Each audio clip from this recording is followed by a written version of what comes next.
Hey everybody, welcome back to our YouTube channel Spoken English with Syamala.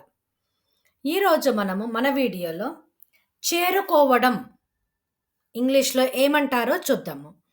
అలానే రావడం, చేరుకోవడం, team India హైదరాబాద్కి చేరుకుంది, టీమిండియా పార్క్ హయత్ హోటల్కి చేరుకుంది, నేను ఇండియా వచ్చాను లేదా చేరుకున్నాను, వారు ప్యారిస్ చేరుకున్నారు, వారు పార్టీకి వచ్చారు, మేము స్టేషన్కి చేరుకున్నాము.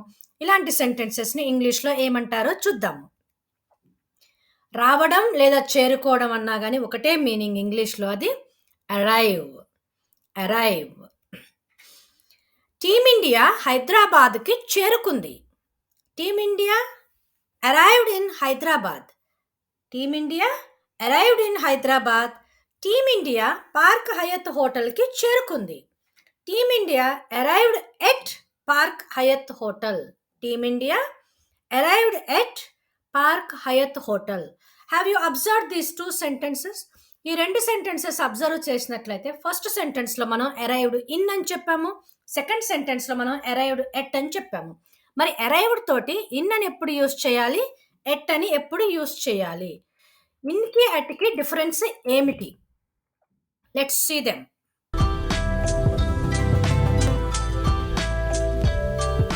అరైవ్డ్ ఇన్ని మనము కంట్రీస్కి ముందు, సిటీస్కి, టౌన్స్కి ముందు అరైవ్డ్ ఇన్ అని యూజ్ చేయాలి.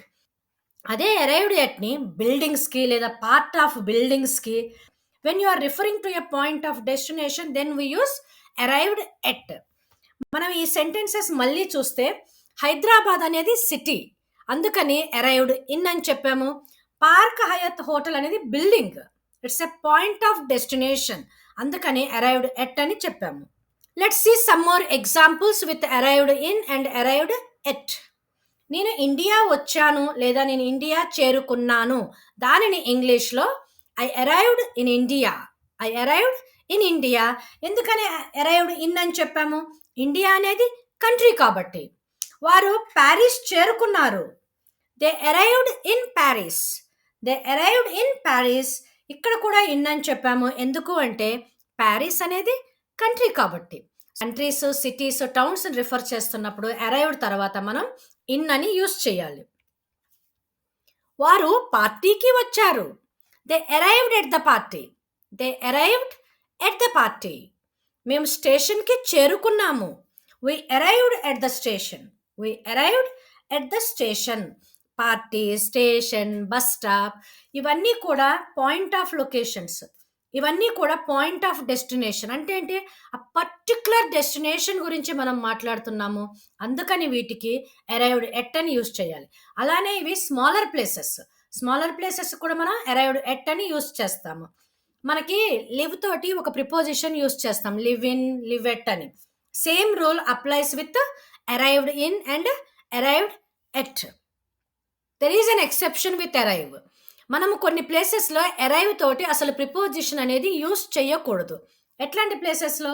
హోమ్. హోమ్ అని చెప్పేటప్పుడు ప్రిపోజిషన్ యూస్ చేయకూడదు. టుడే, ఎస్టర్డే, ఎర్లీ, లేట్ ఇలాంటి వర్డ్స్ యూస్ చేస్తున్నప్పుడు కూడా మనం ప్రిపోజిషన్ని యూస్ చేయకూడదు.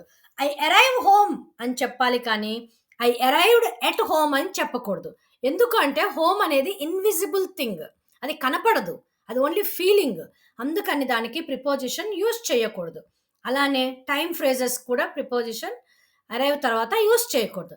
I arrive today, I arrived yesterday, I arrive early, I arrive late ఇలా చెప్పాలి.